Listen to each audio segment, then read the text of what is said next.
Part 2 তে তো দেখতে পাবেন, পার্ট 3 তে তো দেখতে পাবে। আমি ডাস্টার বানাতে চলেছি।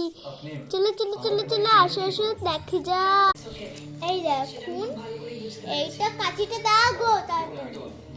এই দেখো, এই যে ডাস্টার আমাদেরকে একটা স্টেপ দিয়েই বানাতে হবে। তো আমাদেরকে কি করতে হবে, এই ডবল ডবল পেপারটাকে কাট করে আমাদেরকে এমনিভাবে চিটিয়ে নিতে হবে।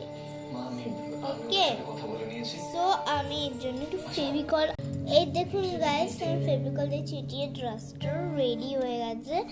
আর এখানে যে এই যে ম্যাজিক পেপারটা দেখুন, সেলো টেপ টেপ লাগিয়ে পরে রং করার পরে আমি এটাকে